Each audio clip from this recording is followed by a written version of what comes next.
Good morning. So we've been talking about the law of attitudes the past couple of days, and I just wanted to kind of wrap it all up. This is based on John Paul Jackson preaching, which he's known for dreams and vision interpretation. So if you want to hear more about, of his sermons, YouTube it, and you will find it. But the law of attitudes, and he gives three laws of the attraction, intrusion, and invasion.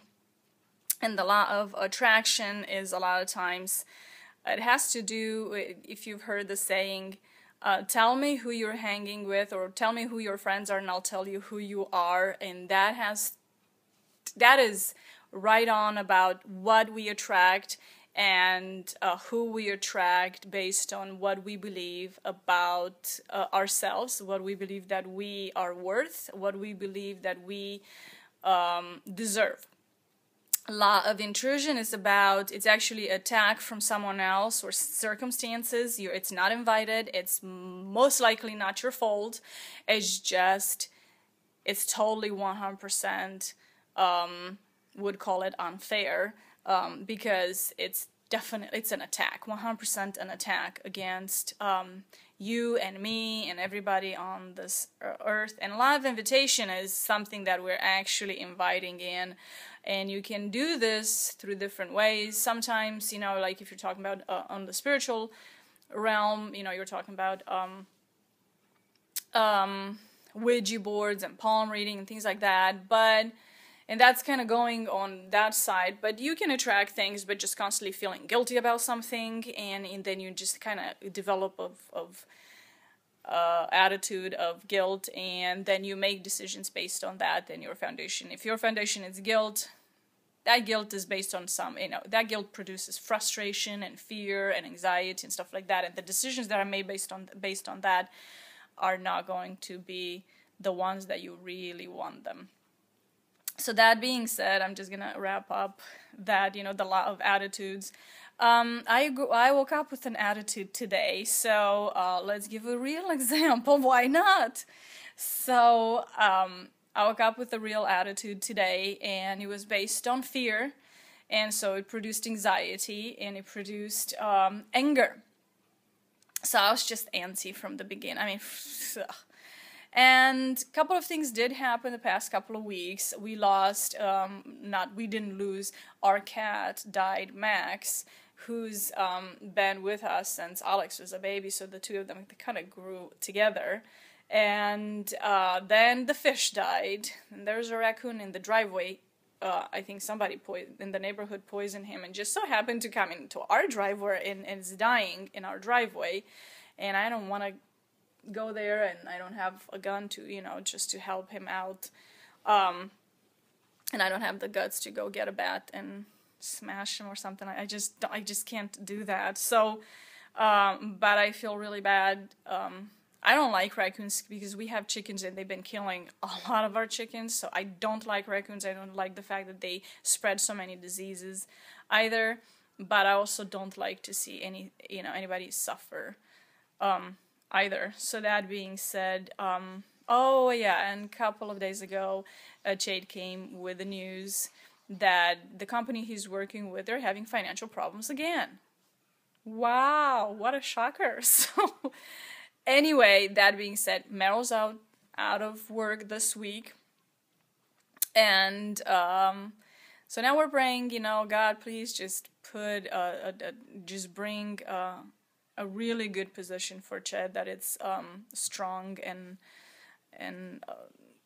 doesn't, and we don't get bad news every other month that is doing all right and is not doing all right and this, that, and the other. It's a small company, and I know they're struggling. They're trying to take off, and that's what usually happens with small companies. There's a lot of struggle, and I understand that too. But now, since I cannot work, and Chet is the only income that's coming in the house. And then there's the medical bills. It is a little stressful to realize that the only income is actually in jeopardy right now. So, however, that being said, God's been taking care of us so far, so I don't see why that would change. So I have that faith that no matter what, God will take care of us from now on as well. So, but I did wake up with an attitude, and I think it was based on just kind of like, I feel like this is like a Chinese poison, like where, one drop at a time, and I think the cup is kind of getting full, and I'm like, you know what, I don't have any patience today, and having to deal with kids' attitudes on a daily basis, I think it kind of grinds at me a lot of times when we were having 3 teenagers. Well, yeah, Meryl's not 20 yet, so he's considered a teenager. So having to deal a lot of times with a daily talk back, and somebody knows better than you, and tells you how the wheel is spinning and how the world was made, and I'm just stupid on 2 sticks here. So it's kind of, it gets tiring. So I think it's just all these circumstances happening. So yeah, I woke up with an attitude. So I did raise my voice to my little boy, and because, again, talk back and all that, but I realized afterwards that the way that I handled it was not necessarily the best. So I had to go and apologize, but I really had to go down on my knees and ask him, like, God, I really, really need you today. I need you every second. I mean, all the help you're willing to send my way, please just send it in troops right now, because I really, really need it. So that being said, trying to, give you an example about the law of attitudes, because I'm dealing with one today. So, anyway, that being said, I was looking up at verses, for hope today, and I realized there's one verse in Zephaniah. Until today, I had no idea there was a Zephaniah in the Bible. So it's right before Malachi, just in case you don't have an idea there's a Zephaniah. So I had no idea there's a book of Zephaniah in the Bible until today. So that being said, I thought that was funny. So a lot of times the attitudes actually come from a soul. We are tripart beings. We are a spirit, we have a soul, and we live in a body. As soon as we become born again, the spirit is totally renewed, but the soul and the body is the same. So if you have a body you don't like, you're still stuck with it, and you have to do something about it. But if you have a soul, which means mind, will, and emotion, that you don't like, that's not going to change either, and you have to do something about it.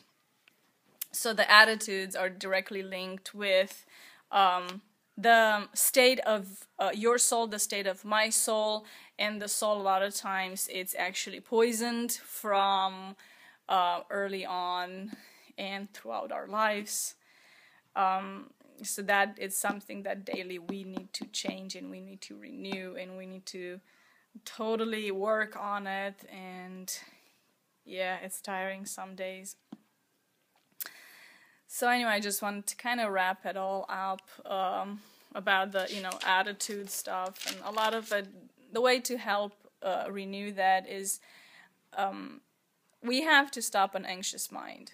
We have to get peace into our brain, and then start filling up with the things that we want versus the things that we already have right now and we don't like them.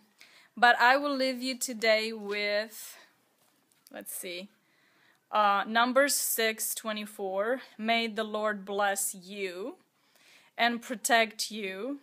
May the Lord smile on you and be gracious to you.